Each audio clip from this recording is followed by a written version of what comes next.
And welcome to Tales from the Tips. If you're catching us on YouTube, make sure you give us a like and hit that subscribe button. You can find your favorite podcast, Apple, Spotify, YouTube, and of course on the Odyssey app. Just search for Tales from the Tips, subscribe, and enjoy. I'm DA. Normally I say alongside 15-year tour caddy Mick Middlemo, but Mick's still in Australia. So it's Masters Week. I'm bringing friends along. I hope you're ready for this, because I certainly am. Let's grip it and rip it.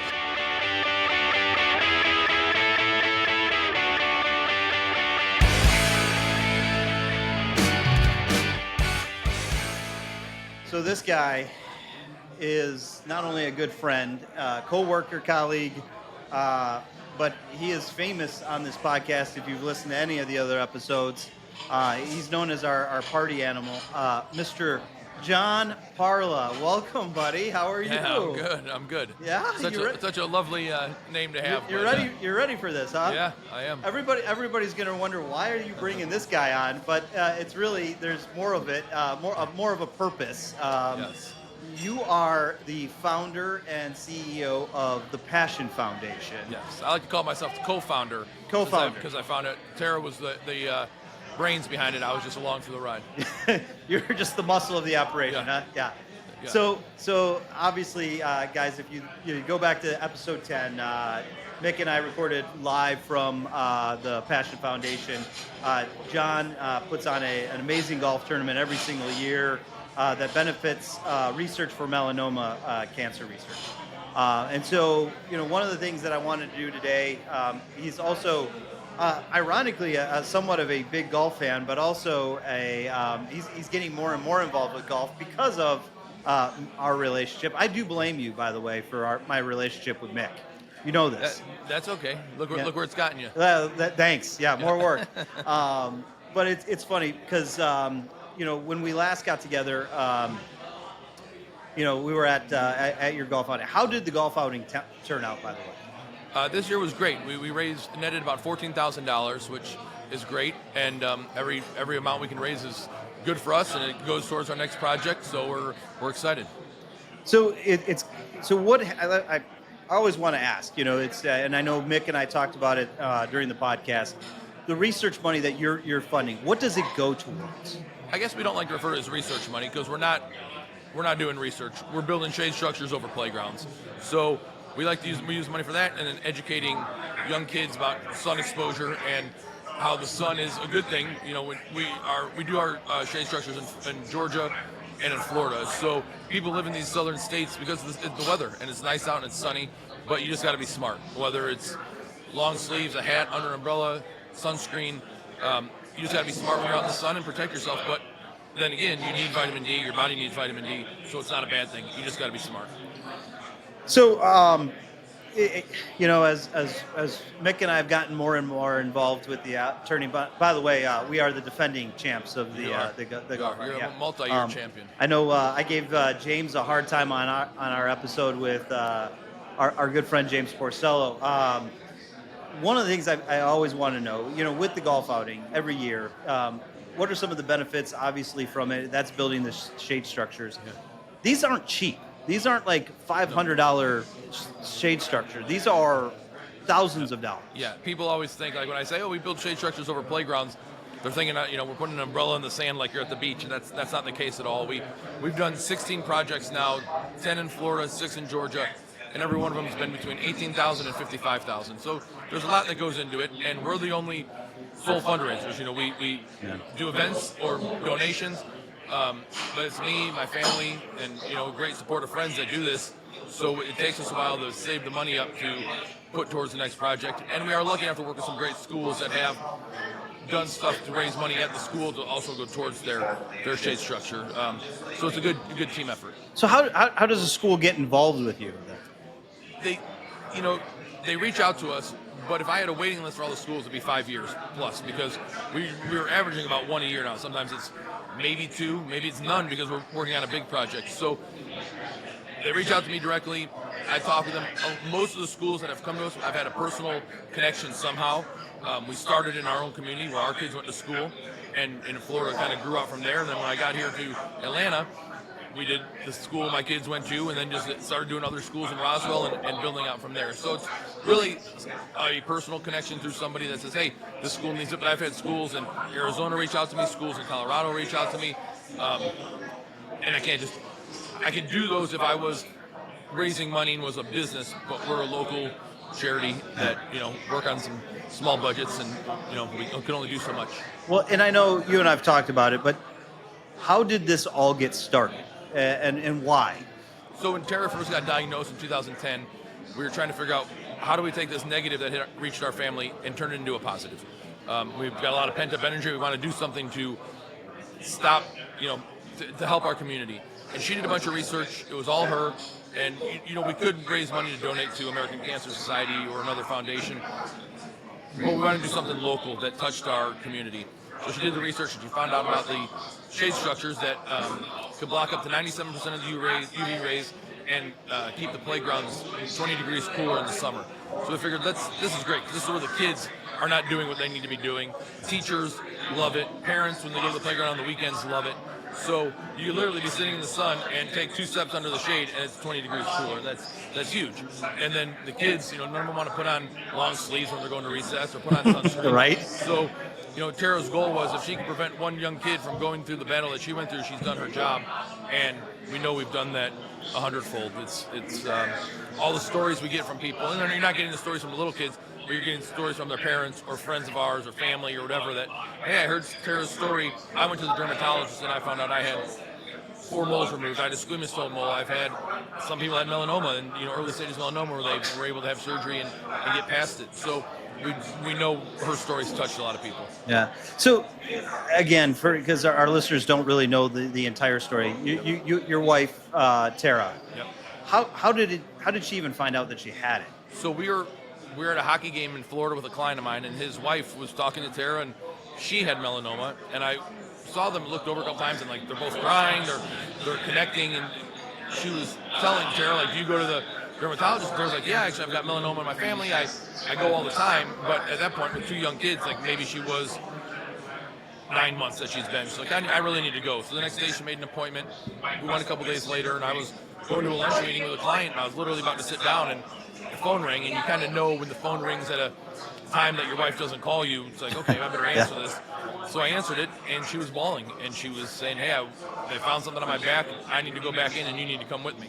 So when they ask the husband to come back in, or the spouse, whoever, come back in, it's serious. Yeah. So I left that lunch, we went right to the doctor, and they found out that there was a little mole on her back the size of a pencil eraser circumference that was stage 2 melanoma. Oh, wow. So at that point, they signed you up for surgery the next week, go and remove that spot, which ended up being a 10-inch scar on her back that was S-shaped to help her keep mobility in her shoulder. But then they also removed her lymph nodes and found out that it spread.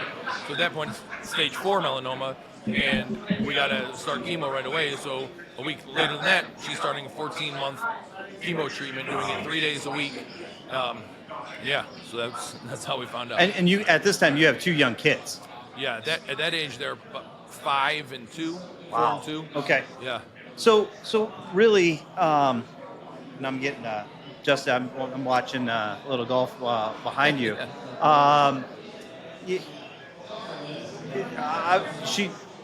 She went into remission. Yeah. So she finished the 14 months. Hair started to grow back. Doctors were saying, "Hey, live your life like you're cancer free, and we'll just check up every 3 months, 6 months, whatever." And within that was in August of 2011. By October, she started getting some rashes and some weird skin ailments. We didn't know what it was, so we started going back to dermatologists, to allergists, trying to figure it out. None of them could figure out what it was. And then we had a doctor at the Moffitt Center in Tampa, which was our main doctor. He was one of the best melanoma doctors in the world. And he said, hey, I want you to come back in between Christmas and New Year's, but before you come, just go get local scans, or get scans at your local doctor, and then just bring those with, or have them send them to us. So we did that, and then right after that, we got a call again. You need to come back and bring your husband. So we knew, okay, this is not good again. So we went back, and at that point, we found out it spread to her liver, lung, and her brain. We had to start a different chemo and radiation right away. And the radiation they were doing was called gamma knife, and they focused what was in her brain. And that was, January we started that, and September is when she passed. And it's kind of one of the things that when you and I first met and you were telling me the story of Tara and kind of what's going on, I always asked how can we get involved? How can the at that time how can the station get involved? How can I get involved? Yep. And you said hey, I've got a golf outing. What was it? Why a golf outing? What really drove a golf outing, and what's when we lived in behind Florida, we used to always do a 5K run. That was our biggest fundraiser of the year, and it was called Tara's Jingle Jog. It was a couple weeks before Christmas, and that was in December. And then we'd always do a golf outing late summer, early fall down there with a company that was doing one that wanted us to be the beneficiary of it. So it started in Florida, and then when we moved to Atlanta, I decided to start doing one here, and we just had our 6th annual one. We're working on our 7th annual here in this November. So it's all fun. Everyone likes to get out there, and we do it on a Friday afternoon, so everyone's loose, drinking, having fun. We have activities on the holes, and we just want people to have a good time. We're not ones that just ask for money. Yeah. Hey, can you donate? We want people to be part of the foundation and do stuff. So when we do a golf outing, people are out there having fun and being part of it, knowing their money is going to a good cause. Well, and I'll say I can speak as a participant, but also the reason that Mick and I got involved in it is, we're like kids. I think my wife refers to me as the 4th child of the family, but we are notorious for not putting sunscreen on or taking care of ourselves, especially out on a golf course. Right. Mick especially. 15 years being out on tour, he's exposed to sun exposure all the time. Hard-headed Australians. Extremely hard-headed Australian, obviously. My point to that, but also is why we got involved, is to help you guys because and get the message out. How could somebody that may not be able to be in the golf outing, how could they get involved with your organization? I guess the easiest answer to that is to go to our website, which is tricky, but it's thepassion-foundation.org. So the word thepassion-foundation.org, and we have a donate button there. They go to our Facebook page, which is just facebook.com/Passion Foundation. And of course, we love those kind of donations, but we do love when people come and participate. Yeah. They can always mail a check, any of that kind of stuff. But we like when people are there, get to meet us, get to meet, know our story, know who we are, know who the kids are, and be part of it. So it's we enjoy that. I'll say you've got an event getting ready to come up, and we'll talk about that in a second. I remember the first outing I played in, and I was just amazed on how much support. Yeah, sponsors, a lot of drinking. You are in sales. You should have a sponsorship by Fireball. But with the amount of consume, we do have Tito's, so that's always good. Tito's and the consumption of Fireball shots out on that golf course is astronomical on that day.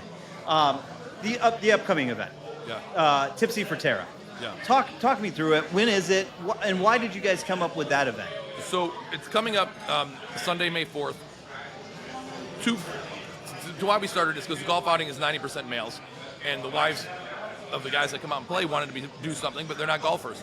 So we figured, what can we do that would involve women? So let's do a wine event.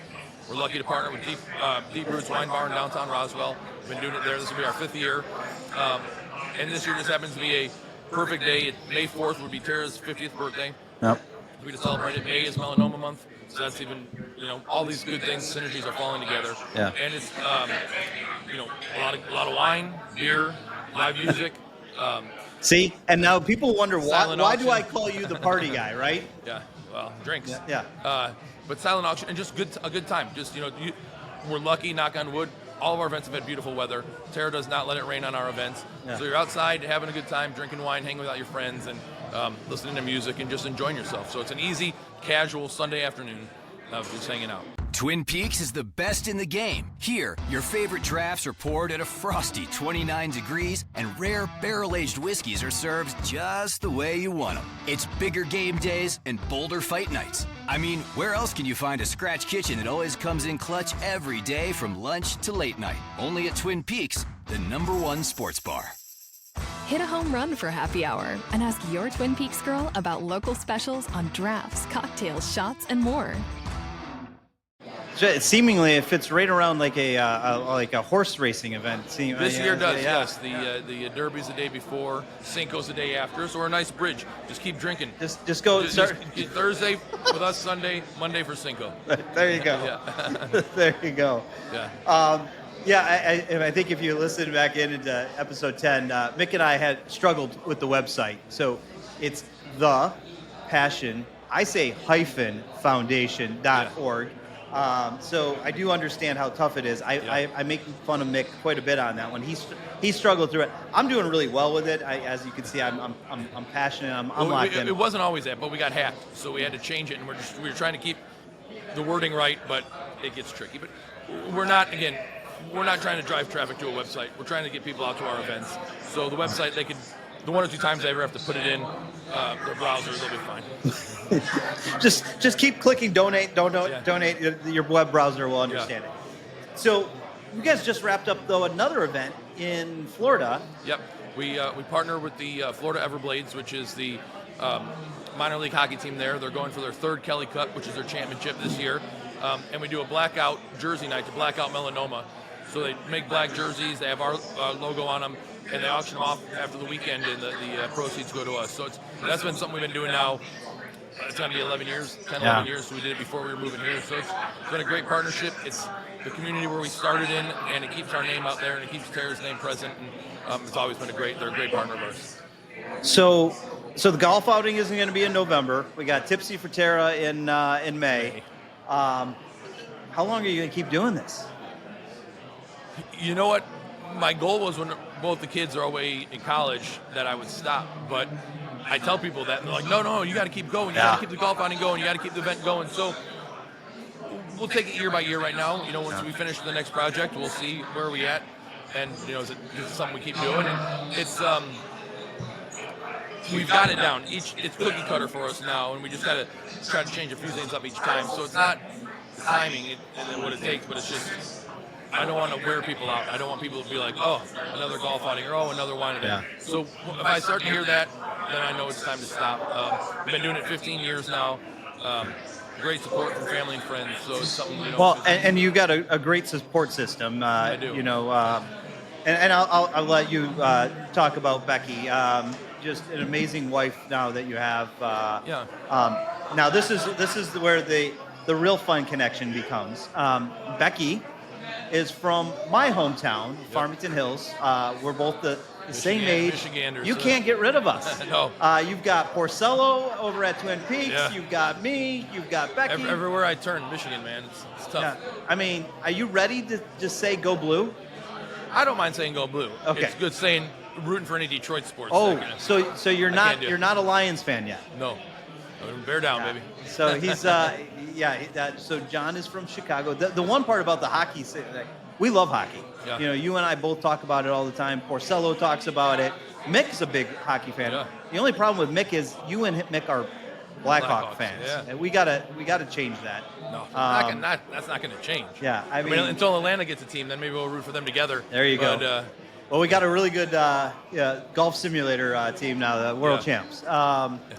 Okay, so I got to ask you this. As executive producer Kim and I were talking about having you on, and Kim, obviously we work together. You know her a little bit differently than I do. She's my executive producer.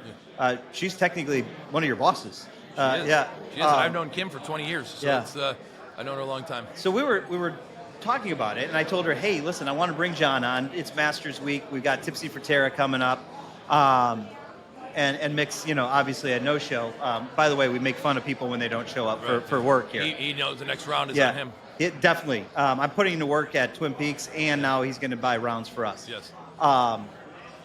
There's stories about your dad. You're in that phase of life that you and I are both in where our parents are now becoming our challenges. The circle of life, right.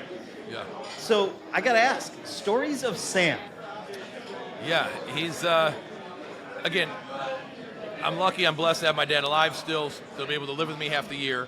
So it's fun. I never got to meet any of my grandparents, so to have him be there, part of my life, part of my kids' life is great. But he's fun.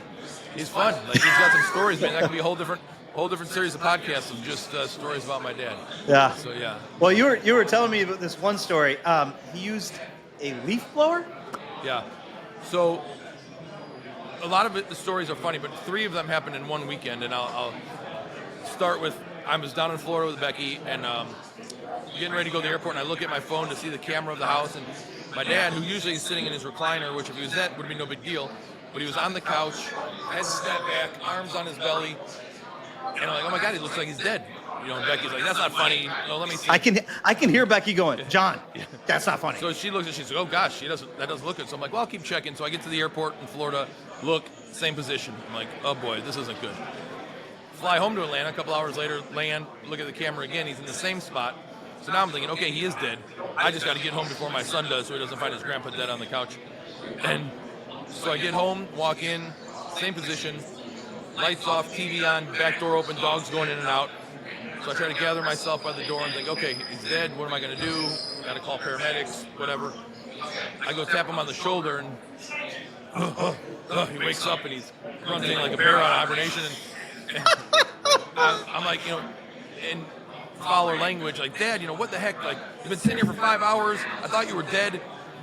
He's just kind of moaning and groaning a little bit. So I go get up. He comes into the kitchen, a little groggy, and he's like, well, I've been taking medicine. And I look on the counter, and it's Mucinex night watch, or night shift, which is like to knock you out at night. Yeah.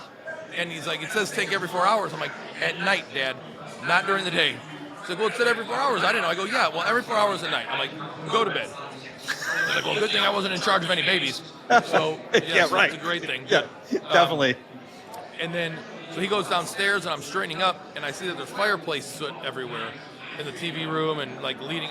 I don't know what happened. I thought maybe something fell out of the fireplace. Maybe my son and his friends were messing around, and someone fell in there. So an hour later, my son comes home, and I'm like, hey, bud, did you and your friends fall in the fireplace this weekend? There's soot everywhere.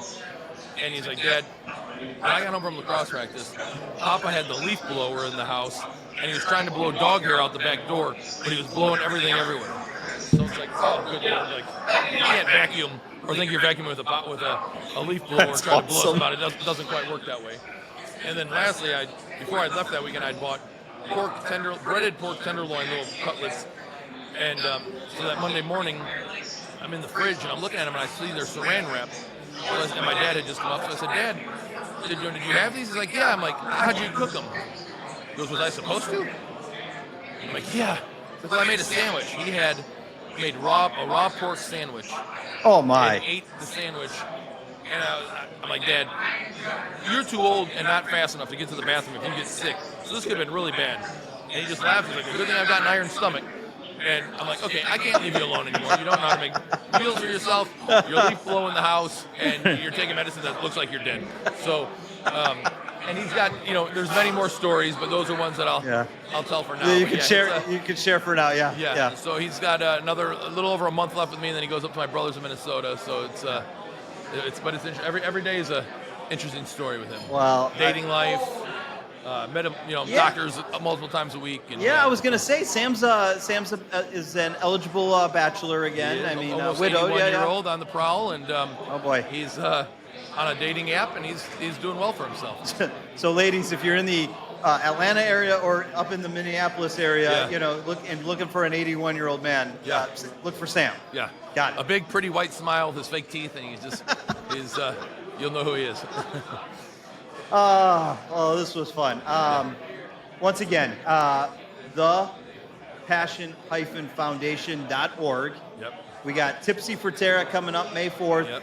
We've got the golf outing November 7th. Yes, Friday, November 7th. And again, and it's because of support like this, support from our friends and clients and family that we're able to do this stuff. And the support from Becky has been amazing since day one. She's going into an awkward situation of you're dating someone who lost a spouse that could always be tricky, and she's handled it amazingly. And we've had our ups and downs, but married now and everything is great. She's a huge support and a huge help for everything, and sometimes pushes me to do more things for the foundation than I want to, but that's the kind of support she gives me and makes me do those things. So.